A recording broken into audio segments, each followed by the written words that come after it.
College झालं ना तुमचं? एक्झाम संपली मग गावात कधी जातालास? तिकटा काढलास की नाही? नाही काढलास? दिवा ट्रेनने जातालास? कारण की मे महिना आणि गणेशोत्सव हे दोन सण आले ना की बुवा भांडूप बऱ्यापैकी खाली. भांडूपला सगळे आपले बालवडीच. मी राहते बदलापूरला, पण जेव्हा जेव्हा भांडूपला यायचं असतं खूप उत्साह होतो. रस्त्याने जाताना एक तरी आपला मालवणी माणूस दिसतोच दिसतो. आणि सगळ्यात महत्त्वाचं म्हणजे भांडूपला उतरणार तर लेडीज डब्यामध्ये बायका सुद्धा कधी कधी आपसात मालवणी बोलत असतात. हे ऐकून फार बरं वाटतं.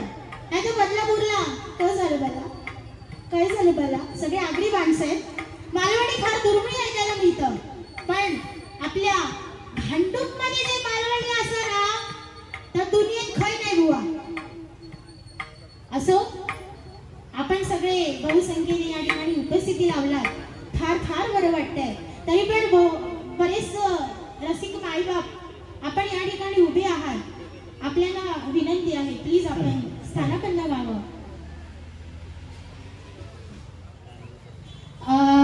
संकेत मेस्त्री बुवा यांच्याकडनं आमचे तबला वादक श्री दत्त पानवलकर यांना बहुमोल असं पारितोषिक मिळालेलं आहे. खूप खूप धन्यवाद. आता बक्षीस पडलं ना, दाबून वाजवतले काय हो, वाजवतालच ना? हा, नाही तर सुपारी अर्धे नव्हतं तसं नाही. म्हणजे जो भागा आणि हाय ना माझ्या घरातलीच असत भावकी आहे ना, भाऊ घरातलो, त्याच्यामुळं तसं काय फेरफार नाही पैशाचं. पण असं ते बक्षीस पडला म्हणलं आता ह्याच्यापेक्षा हे वाजवतले. आणि ह्याका पण कोणीतरी देवा बक्षीस. पंडित भवानी शंकरचे पट्टे शिष्य असत. असो, ते सुद्धा पखवाजात विशारद आहे. आणि सगळ्यात महत्वाचं म्हणजे यांनी जे पखवाजाचं शिक्षण चालू केलं इयत्ता दुसरी असताना, ते म्हणजे त्यांचे पहिले गुरु आमचे कुमटेकर काका यांच्यामुळे ते हा मारायला शिकले. एकदा जोरदार टाळ्यांच्या काकांसाठी. त्याचप्रमाणे माझं लक्ष नाही गेलं मगाशी आमच्या बुवांच्या भजनात आरतीताई बसलेल्या आहेत. त्यांच्याबरोबर मी 2 डबल बाऱ्या केल्या. फार छान असं गायन करतात. तर ताई नमस्कार, माझ्या मंडळाच्या वतीने खूप खूप आभार आपले. तर जेवण इलाज की नाही आवाज येऊ होय होय मग हो आवाज तुमतो टाळी बिळी जाता खय. आम्ही गात असताना आमचा भजन झाला, प्रार्थना झाली तरी टाळीचा एवढा आवाज नाही. येऊ दे टाळी, घुमू दे पांडू, अजून ये होईना बाद. जेवण इलाज मध्ये ताकद दिसवते टाळीची, नाही तर फायदो माया. कसं आहे की मी सुद्धा भजन क्षेत्रात अगदी नवीन आहे. हे आमची दुसरी भावकी. काय हो एवढं लेट सांगता काय? भजन संपे सर एक नाही घेत ठेवतो नाही तर चालताला कसा असं नाही. तर थोडक्यात सांगते ते म्हणजे मी सुद्धा भजन क्षेत्रात नवीनच आहे. माझ्या वडिलांना म्हणजेच भजन रत्न श्री दीपक चव्हाण बुवांना 2021 साली स्वर्गवास झाला. आणि अचानक असं झाले की आता भजन मंडळाचं पुढे काय बुवा. आम्हाला असे फोन यायला लागले की बुवांची पेटी तुम्ही किती काढतालास,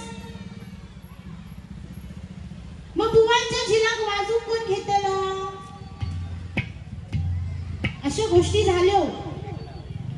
पण खरोखर त्यावेळेला माझ्या वडिलांनी जो वरद हस्त ठेवलाय आणि परमेश्वराची कृपा मला मिळाली आणि आपल्या रसिक मायबाप प्रेक्षकांचं मला भरभरून प्रेम मिळालं. म्हणून त्यांच्या पश्चात आम्ही हे त्यांचं जे भजन आहे अर्ध राहिलं ते कुठेतरी आम्ही चालू करू शकलो. आणि त्यांचा हा प्रवास आम्ही कुठेतरी चालू ठेवायचा प्रयत्न करतोय.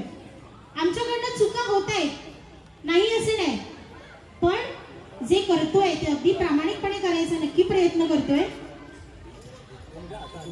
त्याच्यामुळे जास्त मी काही न बोलता माझ्या रुपावलीला सुरुवात करते. जसं की मगाशी सांगितलं की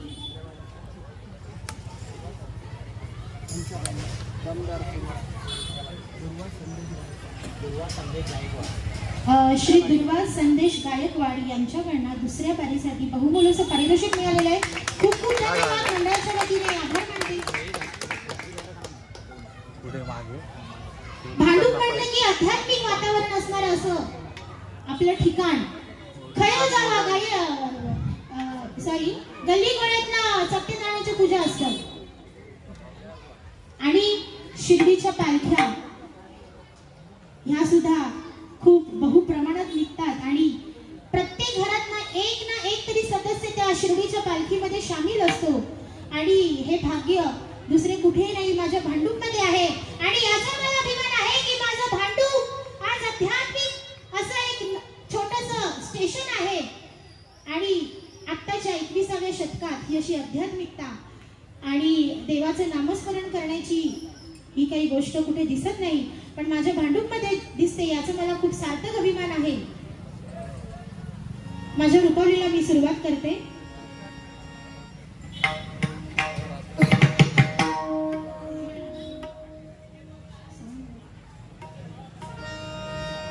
कसं आहे की भजन क्षेत्रामध्ये प्रत्येकाला कोणी ना कोणी गुरु आहे, पण पेटीवर बसली आहे. खोटं नाही बोलणार की जोपर्यंत माझे वडील होते तेव्हा मी कधी त्यांच्या पुढ्यात नाही बसली, कारण जोपर्यंत माणूस जिवंत असतो तोपर्यंत कधीही त्या माणसाची आणि त्या माणसाकडे असणाऱ्या कलागुणांची किंमत नसते.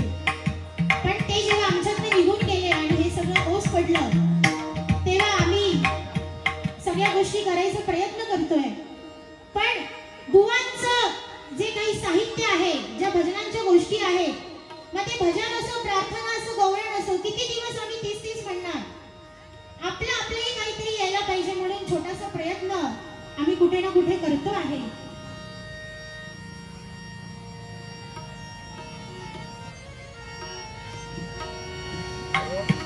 हॅलो हॅलो हॅलो, जरा आवाज करा. Hello hello.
Thank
you.